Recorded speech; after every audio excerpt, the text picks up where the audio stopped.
안녕하세요. 강남 하이퍼학원 입시센터장 김영준입니다. 올해 입시는 작년보다 어려워질 거다 이런 이야기 너무 많죠. 의대 정원이 감소했기 때문에.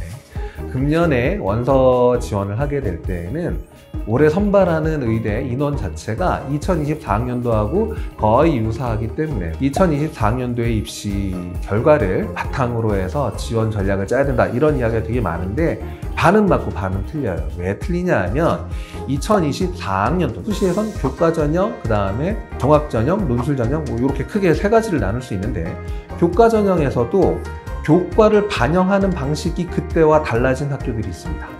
진로 선택 과목을 달리 평가하는 학교, 혹은 아예 국수형 사과에 대한 그 평가 과목들을 또 바꾼 학교, 수능 최저학력 기준을 또 변화한 학교들이 있어요. 탐구를 2과목 반영을 했었는데 올해는 탐구를 1과목만 반영을 한다거나, 대부분의 의학계열 쪽은 계열에 맞춰서 탐구는 과탐을 선택해야 되고 수학은 무조건 미분과 적분 둘 중에 하나를 선택해야 되는 상황이었는데 올해는 선택 과목에 대한 제한을 상당히 많이 풀어놨습니다. 그래서 어떤 선택 과목을 해도 괜찮다라고 이야기를 했는데 이게 정시에서는 문제가 될 수 있어요. 왜냐하면 각 과목에 따른 점수 편차들이 나타나기 때문에 특히 수학은 미적분의 최고점이 예를 들어 확통이나 기하의 최고점보다 좀 더 높게 나오는 게 일반적인 점수 체계거든요. 그래서 점수 1점에 따른 합불이 되게 커지는 정시에선 영향이 크게 되지만 수시는 수능 최저학력 기준에 적용하기 때문에 오히려 그런 점수 최고점은 별로 상관이 없어요. 이 말은 뭐냐 하면 수능 최저학력 기준을 달성할 수 있는 확률이 2024학년도보다 증가했다고 볼 수 있죠. 이런 여파들로 인해 2024학년도의 입시 결과를 그대로 대입을 해서 원서 지원을 하게 되면 또 낭패를 볼 수 있습니다. 또 다른 한 전형은 학생부 종합전형인데 여기에서도 차이가 나타나요. 학생부 종합전형에서는 이제 자기소개서도 없고 그 다음에 학교장 추천도 없습니다. 오롯이 자신의 학교생활 기록부 하나만 가지고 평가를 하게 되는데 서류 평가 방식의 변화가 있는 학교들이 있어요. 평가 요소라는 게 있습니다. 학업 역량, 진로 역량, 공동체 역량, 평가 요소 3대 요소라고 이야기를 하는데 평가 항목이 조금 더 세분화돼서 다르게 이제 채점이 됩니다.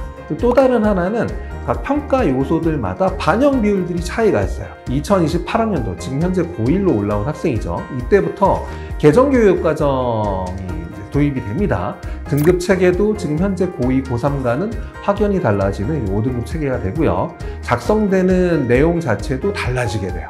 이게 왜 영향을 올해 입시에 끼치게 되냐면 대학은 앞으로 2년 뒤에 선발하는 학생들의 그 서류 내용들에 대해서도 평가할 수 있는 테이블을 미리 점검들을 해봐야 돼요. 그 점검하는데 제일 좋은 건 실제 선발을 하는 과정에서 올해 이제 제출한 학생부, 그 학생들의 서류를 평가함에 있어 적용하는 부분들도 분명히 존재합니다. 그렇기 때문에 이제는 2028학년도를 대비하는 대학의 관점에서도 그런 걸 좀 바라봐야 돼요. 그래서 단순 이전 연도의 결과만 가지고 지원을 한다거나 그 내용만을 그냥 단순히 분석을 하게 된다면 올해 대학에서 요구하는 사항을 놓칠 수 있다는 거, 이걸 꼭 기억하시기 바랍니다.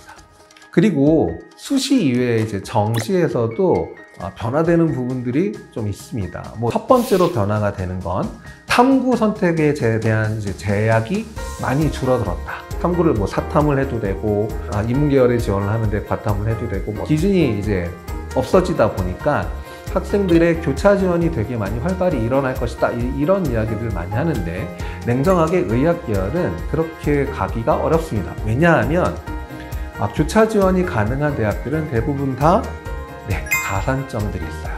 해당하는 계열에 맞는 탐구를 선택했을 경우 혹은 수학에서 미분이나 기하를 선택했을 경우 거기에 따른 가산점을 부여하는 대학들이 대부분입니다. 그렇기 때문에 그 가산점으로 인해 넘어설 수 없게 되는 경우가 허다해질 수밖에 없어요. 왜냐하면 의학계열 혹은 서울대, 연대고대 이 대학들을 지원하는 학생들은 사실 정시에서 수능을 몇 개 틀리지 않아요. 그 몇 개 틀리지 않는 범주 내에서 가산점까지 뛰어넘어야 된다? 어렵습니다. 0.1점, 0.05점으로 인해 합불이 나눠지는 게 정시인데 가산점은 적어도 3점 혹은 2.5점 많게는 실제 환산을 했을 때 10점 이상까지 벌어지는 그 학교들도 존재를 하게 돼요. 이런 학교는 어떻게 해서도 만점을 받아도 이게 역전이 안 되는 경우들이 있습니다. 그래서 이런 부분들이 있다는 거 하나 주의를 해주시고, 이제 또 다른 하나는 수시에서 수능 고득점자들의 이탈이 줄어들 것이다. 왜? 인원이 줄어들었습니다. 이 두 가지를 합치게 되면 그럼 정시는 수능 고득점자가 늘어날까 줄어들까? 저는 개인적으로 줄어들 거라고 생각을 합니다. 1,400명이 늘어났다가 줄어든 거예요. 1,400명이 줄어들었는데 올해 졸업생들의 유입된 숫자에서 줄어드는 인원은 그 1,400명보다 줄 거라고 생각을 해요. 물론 현재 고3 학생들은 늘어났죠. 근데 그 학생들 같은 경우 아까 제가 말씀드린 게 수시에 조금 더 올인할 확률이 높다라고 저는 생각을 해요.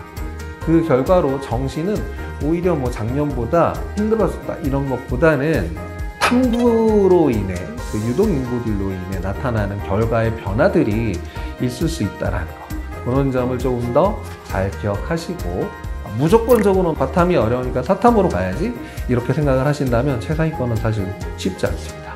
그걸 좀 잘 기억을 해 주셨으면 좋겠습니다.